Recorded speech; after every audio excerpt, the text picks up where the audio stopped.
Welcome back. सबसे पहले आपको बताएं, मुजफ्फराबाद में देवलिया के मुकाम पर जाने वाली जीप दरिया नीलम के किनारे जा गिरी, जिससे 13 अफराद जाँ बहक हो गए। जीप वादी नीलम से मुजफ्फराबाद जा रही थी। जाँ बहक होने वालों में 6 मर्द, 4 खवातीन और 3 बच्चे शामिल हैं। पुलिस के मुताबिक जीप में 17 अफराद सवार थे। खबर दे रहे हैं आपको मुजफ्फराबाद से अफसोसनाक खबर। हादसे में 4 खवातीन और 3 बच्चों समेत 13 अफराद जाँ बहक हो गए। पुलिस के मुताबिक वादी नीलम से मुजफ्फराबाद जाने वाली जीप में 17 मुसाफिर सवार थे। हादसे में 4 खवातीन और 3 बच्चों समेत 13 अफराद जाँ बहक होने की इत्तलात है। दिवालिया के मकाम पर मुसाफिर जीप दरिया नीलम में जा गिरी है। हादसा पेश आया है, जिसके नतीजे में 4 खवातीन और 3 बच्चों समेत 13 अफराद जाँ बहक हुए हैं और मुजफ्फराबाद जाने वाली जीप में 17 मुसाफिर सवार थे, जिनमें से 13 अफराद इस वक्त जाँ बहक हो चुके हैं।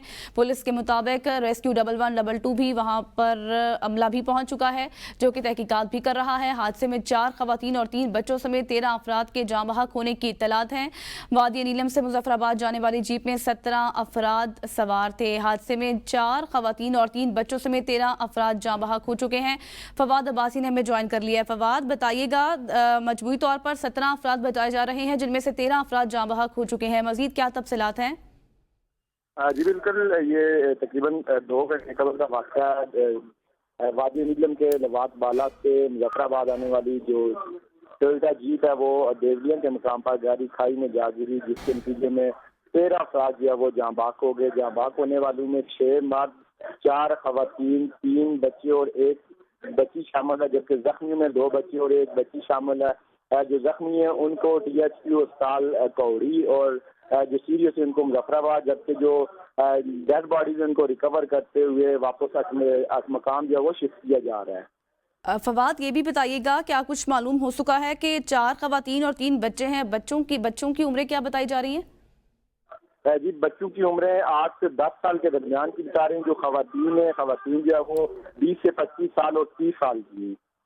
सही, बहुत शुक्रिया। फवाद अब्बासी इस मुतल्लिक तफसीलात से आगाह कर रहे हैं। सुप्रीम कोर्ट में नैब तरमीम का लदम करार देने के खिलाफ हुकूमती इंट्रा कोर्ट अपील। बानी PTI ने तहरीर जवाब जमा करा दिया। बानी PTI ने अपीलें खारिज करने की इस्तदा कर दी। दरख्वास्त में कहा गया है कि किसी शख्स की करप्शन बचाने के लिए कवानीन में तरमीम बनाना रिपब्लिक में भी नहीं होती। करप्शन माइशत के लिए तबाहकुन और इसके मनफी असरात होते हैं। मुझसे दौरान समाज जस्टिस अतर मिनुल्लाह ने कहा कि तरमीम का फायदा आपको भी होगा। मेरा मौक़िफ़ वाज़ेह है, मेरी ज़ात का नहीं मुल्क का मामला है। पार्लियामेंट को कानून साजी आइन के अंदर रहकर करनी चाहिए। बानी PTI के मुताबिक नैब अगर इख्तियार का गलत इस्तेमाल करता है तो तरमीम उसे रोकने की हद तक होनी चाहिए। इख्तियार के गलत इस्तेमाल की मिसाल मेरे खिलाफ नैब का तोशाखाना केस है। नैब ने मेरे खिलाफ केस बनाने के लिए 1 करोड़ 80 लाख के नेकलेस को 3 अरब 18 करोड़ का बना दिया। दरख्वास्त में सुप्रीम कोर्ट के एक फैसले का हवाला देकर कहा गया है कि माजी के फैसले को मद्देनजर रखते हुए इंसाफ के तकाजों को पूरा करने के लिए चीफ जस्टिस काजी फायद ईसा मेरे केसेस पर समात ना करें। इस मुतालिक तफसीलात हासिल करेंगे बशारत राजा से। बशारत राजा, कहिएगा, अदम एतमाद का इजहार कर दिया है बानी PTI ने और बाकायदा तौर पर दरख्वास्त भी दायर कर दी गई है। ये बानी PTI नैब तरमीम करार देने के खिलाफ जो सुप्रीम कोर्ट में अपना तहरीरी जवाब जमा करवाया है, इस जवाब में उन्होंने माजी के फैसलों को मद्देनजर रखते हुए इंसाफ के तकाजों को पूरा करने के लिए चीफ जस्टिस काजी फायद ईसा पर अदम एतमाद का इजहार करते हुए कहा कि आप मेरे केसेस की समात न करें। इसके अलावा उन्होंने ये भी कहा, चीफ जस्टिस ने यह भी कहा कि बानी PTI ने तहरीरी जवाब में यह भी कहा कि अपीलें खारिज करने की सजा की है। किसी शख्स की करप्शन बचाने के लिए कानून में तरमीम बनाना रिपब्लिक में भी नहीं होती। उन्होंने ये भी लिखा कि करप्शन मशीद के लिए तबाहकुन और उसके मनफी असरात होते हैं। बानी PTI ने जवाब में ये भी लिखा कि मुझसे दौरान समाज जस्टिस अतर मिनुल्लाह ने कहा तरमीम का फायदा आपको भी होगा। बानी PTI ने यह भी लिखा कि मेरा मौक़िफ़ वाज़ेह है, ये मेरी ज़ात का मामला नहीं बल्कि मुल्क का मामला है। पार्लियामेंट को कानून साजी आइन के अंदर रहकर करनी चाहिए। नैब अगर अख्तियार का गलत इस्तेमाल करता है तो तरमीम उसे रोकने की हद तक होनी चाहिए। उन्होंने ये भी लिखा कि अख्तियार का गलत इस्तेमाल का मिसाल मेरे खिलाफ नैब का तोशाखाना केस है। मेरा एक नेकलेस जिसकी कुल कीमत 1 करोड़ से 3 अरब रुपए बढ़ाकर पेश किया गया। जी अच्छा बशारत, इस मुतलिक तो आपने तफसील बताई है और जो दरख्वास्त में कहा गया है उस मुतलिक भी आगाह किया है। क्या इस मुतलिक कोई रहनुमाओं के हवाले से मौक़िफ़ सामने आया है? PTI की सफ़ों में इस वक्त मज़ीद क्या हिकमत अमली हो सकती है आगे की? जी, पीटीआई के जो रहनुमा है उन्होंने जब ये मखसूस नशस्तों के हवाले से केस की समाअत हो रही थी तो उस वक्त भी नियाजुल्लाह नियाजी जो वकील थे उन्होंने भी उन पर एतमाद का इजहार किया था चीफ जस्टिस पर। इसके अलावा वक्तन फक्तन पीटीआई के रहनुमाओं की तरफ से मुख्तलिफ केसेज में भी एतमाद का इजहार किया जाता रहा। ये फरीक का हक बनता है। बानी पीटीआई ने इससे कबल तो बराह रास्त किसी ऐसे केस में उन पर अदम एतमाद का इजहार नहीं किया था, लेकिन आज जो उन्होंने जवाब जमा करवाया है, इस जवाब में उन्होंने चीफ जस्टिस के एक माजी के फैसले का हवाला देते हुए, जिसमें उस वक्त वो जस्टिस थे, उन्होंने लिखा कि आज आप चीफ जस्टिस हैं, लेकिन उसको हवाला देते हुए लिखा कि आप मेरे फैसले, मेरे केसेस जो आपके समझ जाते हैं वो आप लोग सुने, उनसे अलग हो जाए। अगर देखा जाए तो साबिक चीफ जस्टिस जस्टिस गुलजार अहमद ने एक फैसला दिया था उनके सजा में 5 वकील नाजिर बेंच बना था, जिसमें उन्होंने कहा था कि चीफ जस्टिस काजी फाइज साहब, उसको जस्टिस काजी फाइज साहब इमरान खान के बानी पीटीआई के न सुने कि क्योंकि ये माजी में दोनों फरीक रह चुके हैं। ये फरीक उस वक्त रहे थे कि जब इमरान खान की हुकूमत थी, वो प्राइम मिनिस्टर थे, तो उस वक्त सदारती रेफरेंस दायर हुआ था जस्टिस काजी फाइज के खिलाफ। तो उसका हवाला देते हुए चीफ जस्टिस गुलजार अहमद ने लिखा था कि क्योंकि ये माजी में दानों फरीक रह चुके हैं, इसलिए साफ का तकाजा है कि ये जस्टिस काजी फाइज उन तमाम बेंचेस से अलहदा हो जाए जिसमें तहरीक इंसाफ से मुतल्लक कोई भी केस सुना जाए। अभी हाल ही में मखसूस रिश्तों के हवाले से भी इतराज़ात उन पर उठाए जाते रहे। इसके अलावा लेवल प्लेइंग फील्ड केस में भी उस वक्त इतराज़ात आयद किए गए थे, उनकी बेंच की मौजूदगी में उठाए गए थे, लेकिन ये जज की स्वाबदीद होती है कि वो बेंच से अलहदा होता है या नहीं होता है। अगर माजी में देखा जाए तो जब भी किसी जज पर इस तरह के इतराज़ात उठाए जाते रहे, अभी फौजी अदालतों में सिविल के ट्रायल के हवाले से जस्टिस सरदार तारक मसूद जब उस बेंच के सजा थे, तो साबिक चीफ जस्टिस जवाद खाजा की तरफ से उन पर इतराज उठाया गया था, तो उन्होंने खुद को बेंच से अलहदा कर लिया था। और चीफ वक्त सीनियर प्यूरी जज जस्टिस मंसूर शाह ने भी खुद को अलहदा कर लिया था, उस वक्त इतराज उठाया गया था। तो ये जज की स्वाबदीद होती है कि वो खुद को बेंच से अलहदा करते या नहीं करते। मुतअद्दिद मरतबा तहरीक इंसाफ के जो वकला है या उनके लीडरशिप है, उनकी तरफ से इतराज़ात आयद किए जाते हैं, लेकिन आज पहली दफा बानी पीटीआई ने अपनी दरख्वास्त में एक माजी के केस का हवाला देते हुए उन पर एतमाद का इजहार किया। अब ये उनकी स्वाबदीद है कि वो बेंच से अलहदा होते हैं या वो केसेस सुनते हैं। जी सही। बशारत आप साथ ही रहेगा, हमें ज्वाइन कर चुके हैं ब्यूरो चीफ इस्लामाबाद खालिद जमील साहब। खालिद जमील साहब, अभी बशारत भी यही कह रहे थे और इससे पहले जब हम माहिर कानून से बात कर रहे थे आबिद जुबैरी साहब से, तो उन्होंने भी इस चीज़ के हवाले से बात की थी कि जो मुतअद्दिद रहनुमा है या फिर जो मौजूदा लीडरशिप है वो कई बार तहफ़्फ़ुज़ात का इजहार कर चुकी थी, लेकिन अब बराह रास्त तौर पर ये दरख्वास्त दायर कर दी गई है सुप्रीम कोर्ट में और अदम एतमाद का इजहार किया गया है। और अभी जो मखसूस नशिस्तों के हवाले से केस है, आपको पता है उसका फैसला भी महफूज हो चुका है। इसके बाद जो बशारत बात कर रहे थे कि लेवल प्लेइंग फील्ड के हवाले से भी तहफ़्फ़ुज़ात का इजहार किया जाता रहा है, तो आपको लगता है कि ये तमाम सूरत हाल किस तरफ टर्न आउट हो सकती है और जो फैसला महफूज है उस पर भी असरअंदाज हो सकता है? देखिए, जो महफूज फैसला है उसके ऊपर तो पता नहीं असरअंदाज हो या ना हो, लेकिन जो सबसे अहम मामला है ये एक तहरीरी एतराज सामने आने के बाद अब जो बाकी केसेस तमाम के तमाम हैं, चाहे वो बल्ले के निशान वाली नजरसानी का केस है या दीगर केसेस हैं, उसके हवाले से जो काजी फाइज साहब को ये सुप्रीम कोर्ट के फैसले का रेफरेंस दिया गया है, उस तनाजुर में जो क्योंकि फैसला जो है वो कानूनी हैसियत रखता है। अगर कोई शख्स एतराज करे कि माजी में उनकी आपस में कोई लिटिगेशन थी या मुखालफत थी या एक दूसरे के खिलाफ कोई रेफरेंस या शिकायत दर्ज की गई थी, तो उस पर एक स्वाबदीद होती है कि जज की कि वो क्या करता है। लेकिन ये एक सुप्रीम कोर्ट के फैसले का बतौर रेफरेंस इस्तेमाल किया गया है और फैसला जो सुप्रीम कोर्ट का होता है वो कानून की हैसियत रखता है। तो ऐसी सूरत हाल में तो काजी साहब के लिए शायद ये बाइंडिंग होगा, क्योंकि इस फैसले के बाद से जब तक काजी फाइज साहब चीफ जस्टिस नहीं बने उस वक्त तक किसी भी बेंच में काजी साहब को शामिल नहीं किया जाता था ऐसे केस में जो इमरान खान से या उनकी पार्टी से मुतल्लिक हो। तो इसलिए अभी भी असूली तौर के ऊपर, कानूनी तौर के ऊपर तो मामला यही है कि जितने भी केसेस जो इमरान खान या उनकी पार्टी से वाबस्ता है वहां पे काजी साहब जो है कि नहीं होने चाहिए उस सुप्रीम कोर्ट के फैसले की रोशनी में। इसमें कहीं इमरान खान का या कोई जाती तासुब नहीं है, ये सुप्रीम कोर्ट का फैसला मौजूद है। तो इस तनाजुर में उन्होंने उस फैसले का रेफरेंस दिया है। अब ये देखना होगा कि काजी फाइज साहब उस सुप्रीम कोर्ट के उस फैसले का जो हवाला दिया गया कि उस फैसले पर अमल करते हैं, या जो है कि उस फैसले को वो कालअदम करार देते हैं। और अगर उसको कालअदम करार देना पड़ता है तो फिर आपको देखना होगा कि क्या अगर वो 5 या 6 रुकनी बेंच था तो उससे बड़ा बेंच जो है कि एटलीस्ट उस फैसले को कालअदम करार दे तो तब वो वैलिड होता है। अगर उससे कम जजेस पर अपनी कोई बेंच या कोई सिंगल बेंच या सिर्फ काजी साहब जो है बतौर चीफ जस्टिस अगर उसको रद्द करना चाहें तो शायद ऐसा नहीं हो सकेगा, क्योंकि वो बेंच भी चीफ जस्टिस की सरबराही में था। इसलिए ये एक बड़ा लीगल अहम क्वेश्चन है। तो इस पे मेरा ख्याल है कि ये काफी वैलिड एतराज होगा और इसके लिए शायद मुमकिन है काजी साहब मुख्तलिफ बेंचों से अलग हो जाएं। अगर नहीं भी होंगे तो उनको फिर उस बेंच से, लार्जर बेंच से कोई ना कोई ऐसा डिसीजन लेना पड़ेगा कि जो पहले वाले फैसले को जो है कालअदम करार दे। सही। खालिद साहब आप साथ ही रहेगा। एंकर पर्सन अलीना शिगरी ने हमें ज्वाइन किया। अलीना, खालिद साहब कह रहे हैं कि अब ये सवाबदीद जो है वो जज की है कि वो अब क्या करते हैं और मामला किस तरफ जाता है और ये बाइंडिंग होगा। What's your take on it? बिल्कुल, मैं खालिद साहब की बात को सेकंड करती हूँ।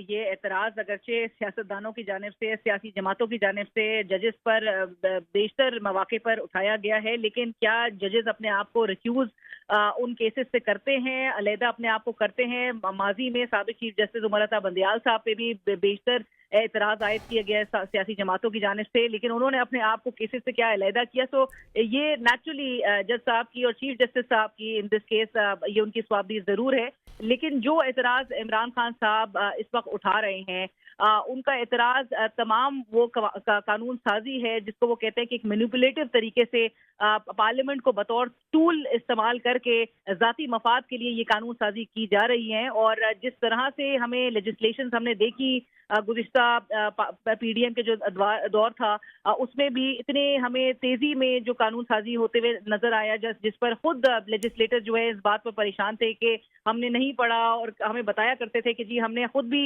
नहीं देखा कि कोई डिबेट इस पर की जाए, और बहुत तेजी में बज़ाहिर ये कानून साजी की जा रही थी। तो इससे एक तासुर ये जरूर जाता है कि ये एक पर्सन स्पेसिफिक और ये किसी को फायदा पहुंचाने के लिए की गई है। इमरान खान साहब अपने तहरीरी जो उनका जवाब है उसमें भी वो यही और बनाना रिपब्लिक्स का हवाला दे रहे हैं कि ये कहीं किसी जगह पे ये नहीं होता, सिर्फ बनाना रिपब्लिक्स में इस तरह से होता है कि कानून साजी को या कवानीन को बड़े अलीना, अब आपका जो पॉइंट ऑफ व्यू है उस पर भी नजर सानी ज़ाहिर जरूरी है, और जिस तरह आपने बात की है बहुत अहम पॉइंट्स रेस किए हैं। आप साथ ही रहेगा, हमें ज्वाइन कर चुके हैं हाफिज हसन साहब, माहिर कानून है। बहुत शुक्रिया, आपने एबीएन को वक्त दिया।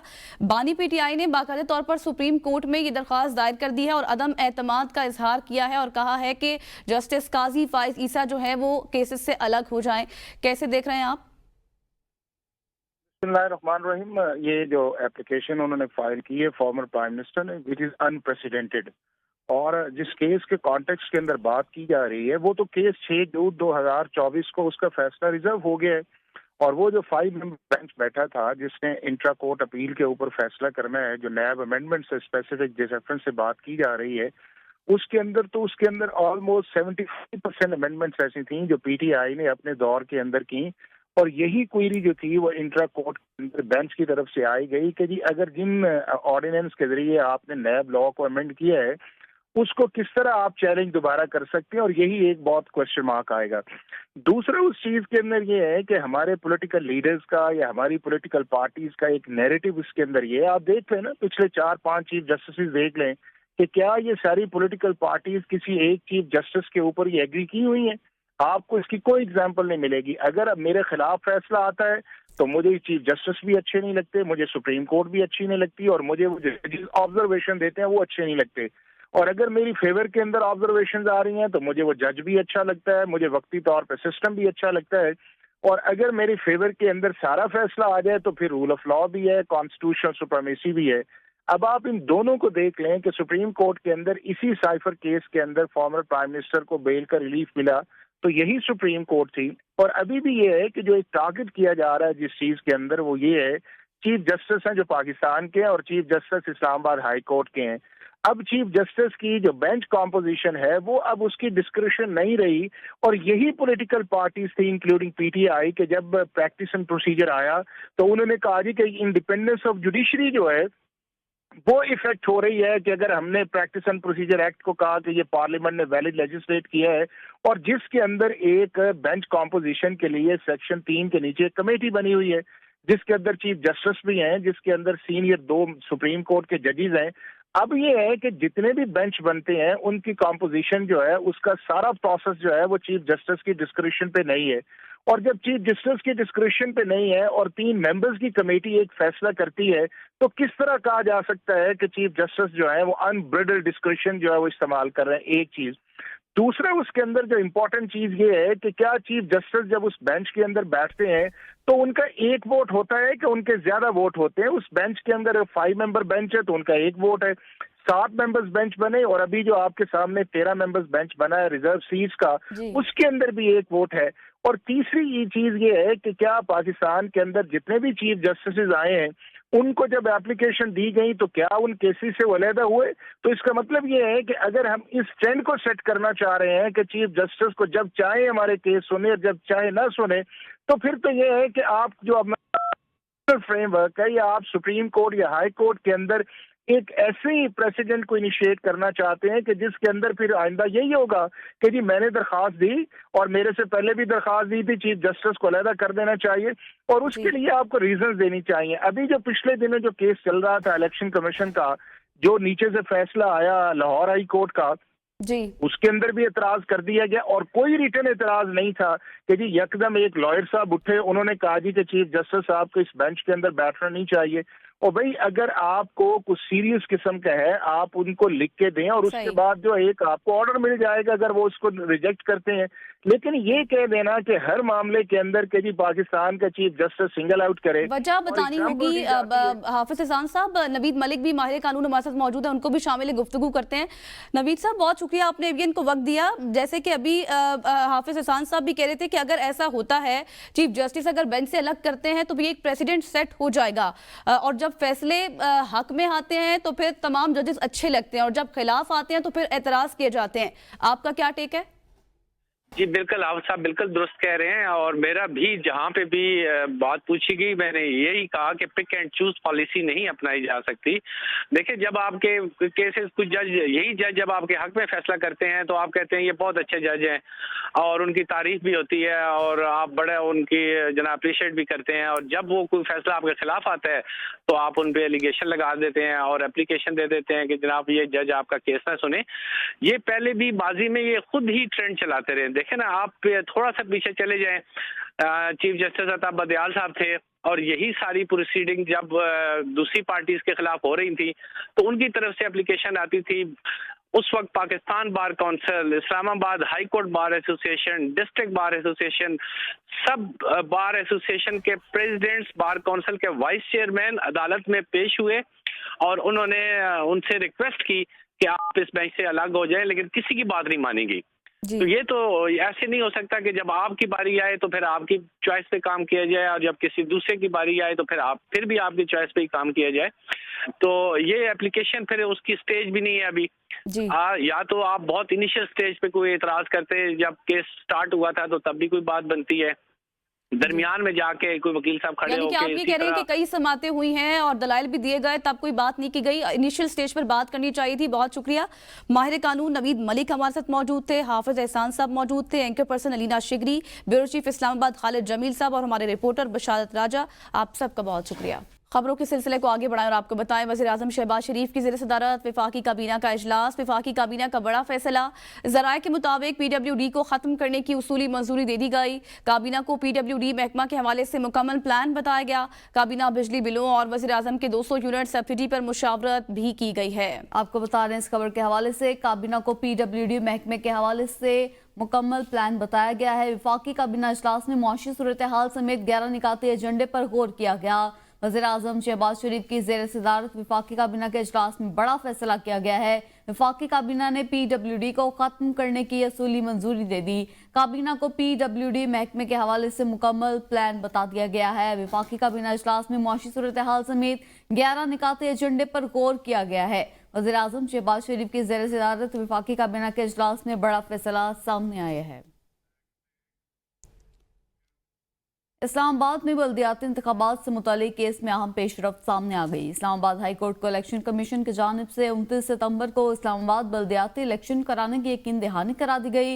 इलेक्शन कमीशन ने अदालत को बताया कि इलेक्शन के लिए इलेक्शन एक्ट में तरमीम को भी ज़रूरी है। मखसूस नशिस्तों से मुतालिक मामला भी क्लियर नहीं है। अगले 2 हफ्तों में नोटिफिकेशन जारी कर दिया जाएगा। जस्टिस मोहसिन अख्तर कियानी ने रिमार्क्स दिए कि फरक़ैन तफसीली पैरावाइज कमेंट्स अदालत में जमा कराएं। तमाम मुतल्लिका दरख्वास्तों को यकजा कर दिया गया। केस की समाअत 15 अक्टूबर तक मुलतवी। आपको बताएं कि केस की समाअत को 15 अक्टूबर तक मुलतवी कर दिया गया। इंतखाबात के लिए इलेक्शन एक्ट में तरमीम भी जरूरी है। इलेक्शन कमीशन की जानिब से ऐसा मौक़िफ़ सामने आया है। इस्लामाबाद हाई कोर्ट में इलेक्शन ट्रिब्यूनल की तब्दीली और इलेक्शन एक्ट तरमीमी ऑर्डिनेंस के खिलाफ केस NA 47 में मुबैना धांधली के खिलाफ शुएब शाहीन की इलेक्शन ट्रिब्यूनल में अपील पर समाअत जारी। चीफ जस्टिस आमिर फारूक कुछ देर बाद समाअत कर रहे हैं। इब्राहिम अब्बासी इस मुतालिक तफसीलात से आगाह करेंगे। इब्राहिम, समाअत का आगाज हो चुका है? जी बिल्कुल, इस्लामाबाद हाई कोर्ट के अंदर जो इलेक्शन ट्रिब्यूनल कायम किया गया, जैसे तारिक महमूद जहांगीरी साहब जो है वो इस केस की जो है वो समाअत कर रहे थे। उसकी आज बड़ी जहाँ पे डेवलपमेंट हुई है, EMS सिस्टम के हवाले से जो है वो बताया गया है कि किस तरीके से उसने काम किया है, कौन कौन से फॉर्म जो है वो किस किस ऑफिसर ने उसके ऊपर अपलोड करने थे। इस हवाले से डॉक्टर तारिक फजल चौधरी साहब जो थे उनकी तरफ से जो फॉर्म 45, 46, 47 तमाम जो फॉर्म थे वो जो है वो प्रिपेयर कर दिए गए हैं। आज अदालत को यकीन दहानी करवाई गई है RO की जानिब से, और डॉक्टर तारिक फजल चौधरी जो जीते हुए उम्मीदवार हैं NA 47 से कि आज हम फॉर्म जमा करवा देंगे, और साथ में जो उनको जुर्माना किया गया था RO और जीते हुए उम्मीदवार को, उन्होंने आज जो है रसीदें उसकी जुर्माना जमा करवाने के बाद रसीदें जो है वो अदालत में या ट्रिब्यूनल के अंदर दे दी हैं। और साथ में ये एतराज़ उठाया है शुएब शाहीन साहब की दरख्वास्त के ऊपर कि ये दरख्वास्त जो दायर की गई है इलेक्शन ट्रिब्यूनल के अंदर ये देर से दायर की गई है, लिहाजा ये दरख्वास्त जो है वो ये जो केस है ये काबिल समाअत नहीं है, जिसके ऊपर जैसे तारिक महमूद जहांगीरी साहब ने जो है वो अगली समाअत के ऊपर जो है दलाइल जो है वो तलब कर दिए, और साथ में शुएब शाहीन साहब ने इसके हवाले से अपना जवाब भी जो है जमा करवा दिया है। और साथ में इलेक्शन कमीशन हकाम की तरफ से बताया गया कि जो EMS सिस्टम है, EMS सिस्टम के ऊपर जो है प्रिजाइडिंग अफसरान की जो है रसाई नहीं थी। प्रिजाइडिंग अफसरान ने जो फॉर्म 45 है वो RO तक जवाब भी जमा करा दिया गया है। बहुत शुक्रिया इब्राहिम अब्बासी, आप मुकम्मल तफसील से आगाह कर रहे थे। आगे बढ़ते हुए आपको बताएं, वहाब रियाज और अब्दुल रज़ाक को सिलेक्शन कमेटी से फारिग किए जाने की अंदरूनी कहानी सामने आ गई। ज़राए के मुताबिक T20 वर्ल्ड कप में सिलेक्ट होने वाली टीम में वहाब रियाज की मनमानियां थी। मोहम्मद यूसुफ कुछ खिलाड़ियों की दोबारा वापसी पर नाखुश थे। मोहम्मद यूसुफ ने वहाब रियाज के हवाले से चेयरमैन PCB को शिकायत भी की थी। वहाब रियाज टीम को सिलेक्ट करने में सिलेक्शन कमेटी से मुशावरत नहीं करते थे। अब्दुल रज़ाक सिर्फ कुर्सी बचाने के लिए वहाब रियाज के हाँ में हाँ मिलाने की हिकमत अमली पर कारबंद थे। मजीद तफसीलात हासिल करेंगे मोहम्मद अली नासिर से। अली, मुकम्मल तफसील बताइए। अब्दुल रज़ाक को सिलेक्शन कमेटी का जो रुकन थे वहाँ से उनको हटा दिया गया, और उसकी जो अंदरूनी कहानी है जरा ये बताते हैं कि अब्दुल रज़ाक पाकिस्तान क्रिकेट टीम को सिलेक्शन में बड़े असरअंदाज होते थे और अपनी मर्जी के खिलाड़ियों को मुंतखब करते थे। सिलेक्शन कमेटी के जो दीगर रुकन थे उनके साथ मुशावरत भी नहीं करते थे, और अक्सर रजिस्टर हम देते थे कि प्रेस कॉन्फ्रेंस में जब ये 7 की सिलेक्शन कमेटी बैठी होती थी तो वहाब रियाज की कोशिश होती थी कि वो खुद ही टीम के खिलाड़ियों को अनाउंसमेंट करे, खुद ही सवालों के जवाब दे। मोहम्मद यूसुफ को मुकम्मल तौर पर नजरअंदाज करते रहे, और मोहम्मद यूसुफ जरा ये बताते हैं कि कुछ खिलाड़ी पाकिस्तान क्रिकेट टीम में वापसी पर खुश नहीं थे, जिसके अंदर मोहम्मद आमिर है, अम्माद वसीम है, और इसके अलावा इनकी वापसी पर मुकम्मल तौर पर वो खुश नहीं थे। लेकिन इसके बावजूद वहाब रियाज मनमानी करते रहे, और कुछ ऐसे खिलाड़ी थे जो इंजर्ड थे। ये शिकायत मोहम्मद यूसुफ ने पाकिस्तान क्रिकेट बोर्ड के चेयरमैन के साथ भी की थी, जिसके बाद इस चीज को भी मद्देनजर रखा गया है कि सिलेक्शन कमेटी की मुशावरत भी नहीं की जाती थी। वाज़ेह है कि जब T20 वर्ल्ड कप के लिए बहुत शुक्रिया मोहम्मद अली नासिर इस मुतालिक तफसीलात से आगाह कर रहे थे। अली मोहम्मद खान मीडिया टॉक कर रहे थे। आगे बढ़े और आपको बताएं, अडयाला जेल रावलपिंडी में 190 मिलियन पाउंड स्कैंडल रेफरेंस में अहम गवाह परवेज खटक का बयान रिकॉर्ड कर लिया गया। पटवारी गुलाम अब्बास गुराइया पर जराह मुकम्मल कर ली गई। परवेज खटक के बयान के दौरान बानी PTI कमरा अदालत में मुस्कुराते रहे। परवेज खटक बयान रिकॉर्ड कराने के बाद अपनी नशिस्त की जानिब वापस चले गए। वकला सफाई आइंदा समात पर परवेज खटक के बयान पर जराह मुकम्मल करेंगे। मजमूई तौर पर 31 गवाहान के बयान कलमबंद किए जा चुके हैं। केस की समाअत एहतसाब अदालत के जज मोहम्मद अली वड़ाइच ने की है। आपको बता दें 190 मिलियन पाउंड सेकेंडर रेफरेंस में साबिक वज़ीर दिफा परवेज खटक का बयान कलमबंद कर लिया गया है। परवेज खटक के बयान के दौरान बानी PTI कमरा अदालत में मुस्कुराते रहे। वकला सफाई आइंदा समाअत पर परवेज खटक के बयान पर जरा मुकम्मल करेंगे। मजमूई तौर पर 31 गवाहान के बयान कलमबंद किए जा चुके हैं। 190 मिलियन पाउंड स्कैंडल रेफरेंस में साबिक वज़ीर दिफा परवेज खटक का बयान कलमबंद कर लिया गया है। चेयरमैन HEC की अपनी मुद्दत मुलाजमत में तोसी न होने का गुस्सा। HEC में 15-15 साल से कॉन्ट्रैक्ट पर काम करने वाले मुलाजमीन नौकरी से फारिग। Chairman HEC doctor Mukhtar Ahmad ने 75 मुलाजमीन के कॉन्ट्रैक्ट में तोसी मुस्तरद कर दी। चरबासाजी में मुलविस चेयरमैन एचईसी की अपनी मुलाजमत में तोसी ना हो सकी। Chairman HEC doctor Mukhtar Ahmad ने 75 मुलाजमीन के कॉन्ट्रैक्ट में तोसी मुस्तरद कर दी। चरबासाजी में मुलविस चेयरमैन एचईसी की अपनी मुलाजमत में तोसी ना हो सकी। हुकूमत की जानिब से हसास इदारे को फ़ोन टैप करने की इजाज़त देने का इख्तियार लाहौर हाई कोर्ट में चैलेंज कर दिया गया। हसास इदारे को फ़ोन टैप करने की इजाज़त देने के इख्तियार के खिलाफ शहरी फहद शबीर ने एडवोकेट नदीम सरवर की वसातत से लाहौर हाई कोर्ट में दरख्वास्त दायर कर दी है। दरख्वास्त में वज़ीर-ए-आज़म, वफाकी हुकूमत और पाकिस्तान टेलीकम्युनिकेशन अथॉरिटी समेत दीगर को फरीक बनाया गया है। लाहौर हाई कोर्ट में हसास इदारे को फ़ोन टैप करने का इख्तियार चैलेंज किया गया है। तो दूसरे जानिब वज़ीर दिफा ख्वाजा आसिफ कहते हैं, मौजूदा हालात में फ़ोन टैपिंग की बिल्कुल हिमायत करूंगा। उमर अयूब और दीगर लोग बानी पीटीआई के फ़ोन टैपिंग पर फरमूदात भी सुन लें। बानी पीटीआई ने कहा था, मेरे भी फ़ोन टैप होते हैं और ज़रूर होने चाहिए। ख्वाजा आसिफ ने कहा कि फ़ोन टैपिंग मामला कानूनी मराहिल से गुजर रहा है। नेशनल सिक्योरिटी के मामलात पर यह ज़रूरी हो जाता है।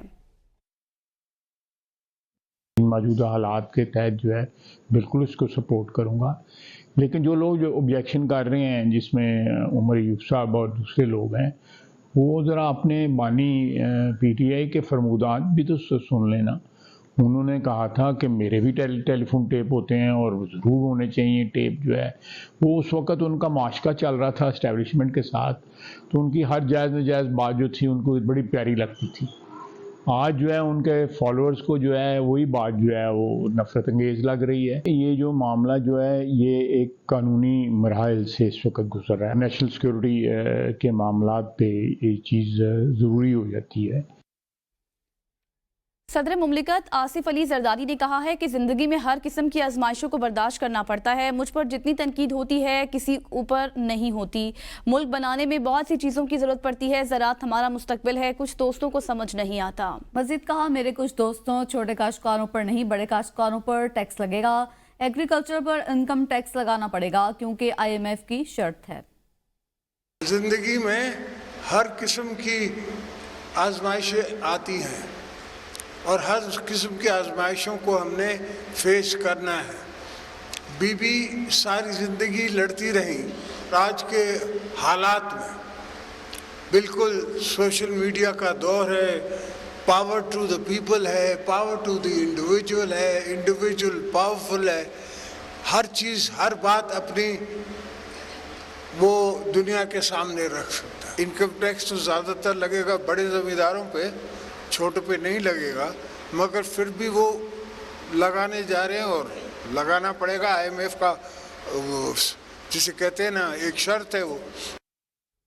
मौसम की सूरत हाल पर बात करेंगे। रावलपिंडी में मूसलाधार बारिश के बाद नशेबे इलाके ज़ेरे आब आ गए। नाला लई में पानी की सतह बुलंद होना शुरू हो गई। पानी गलियों, घरों और तहखानों में दाखिल। वासा की जानिब से अलर्ट जारी कर दिया गया। नुमाइंदा ABN न्यूज़ अनवार अब्बासी इस वक्त रावलपिंडी से हमारे साथ मौजूद हैं। अनवार, बताइएगा कैसी सूरत हाल है? जी बिल्कुल, अब्रे करम बरसा और खूब जमकर बरसा। आज सुबह से ही तेज़ हवाओं के बाद रावलपिंडी शहर में तेज़ मूसलाधार बारिश हुई। बारिश के बाद हमने देखा कि मुख्तलिफ सड़कों पर, गलियों में और निशेबी इलाके जो हैं वो ज़ेरे आब आ गए। मुख्तलिफ सड़कों पर पानी खड़ा हो गया। इस वक्त जो सूरत हाल है रावलपिंडी की, यहाँ पर 35 मिलीमीटर से ज़ायद बारिश हो चुकी है। वासा की जानिब से पहले ही अलर्ट जारी कर दिया गया है। जो नाला लेई के अतराफ़ के इलाके हैं वहाँ पर पहले ही इमरजेंसी अलर्ट जारी है। अगरचे तेज़ मूसलाधार बारिश के बाद जो गर्मी का वो जोर था, हबस, वो ख़त्म हो गई। मौसम इंतहाई खुशगवार हो गया। लेकिन साथ ही जो अमूमन जब भी बारिश होती है, जो गुंजान आबाद इलाके होते हैं या निशेबी इलाके होते हैं रावलपिंडी के, वो ज़ेरे आब आ जाते हैं और नाला लेई के अतराफ़ में जो आबादियाँ हैं वो बुरी तरह मुतासर होती हैं। आज भी शदीद बारिश के बाद जो अलर्ट जारी किया गया। इसके अलावा रेस्क्यू 1122 की जानब से भी अलर्ट जारी किया गया है। मुख्तलिफ इलाकों में टीमें मुतरक दिखाई दे रही हैं। जो निशेबी इलाके हैं, जो जहाँ पर अमूमन जब भी बारिश होती है तो पानी जो गलियों से होता हुआ घरों, दुकानों और तहखानों में दाखिल हो जाता है। यही सूरत हाल इस वक्त भी है। सदकाबाद, शमसाबाद और दीगर गंज मंडी के इलाकों में जो पानी है वो गलियों से होता हुआ घरों में दाखिल हो चुका है और इस वक्त जो मुख्तलिफ मार्केट्स के तहखाने हैं वहाँ भी पानी दाखिल हो चुका है। जी आगे बढ़ो और आपको बताएं, बाजोड़ PK-22 के ज़मीनी इंतखाबात के लिए पोलिंग कल होगी। पोलिंग स्टाफ को सामान की तरसील शुरू कर दी गई। पोलिंग सुबह 8 बजे से शाम 5 बजे तक बगैर किसी वक्फे के जारी रहेगी। तर्जुमान इलेक्शन कमीशन के मुताबिक 1,79,000 से जायद वोटर्स अपना हक राय दही इस्तेमाल करेंगे। कुल 91 पोलिंग और 276 पोलिंग बूथ बनाए गए हैं। इंतखाबात में 11 उम्मीदवार मैदान में किस्मत आजमाई कर रहे हैं। और इसी के साथ ही न्यूज स्टूडियो से अब तक के लिए इतना ही। आप देखते रहिए ABN न्यूज।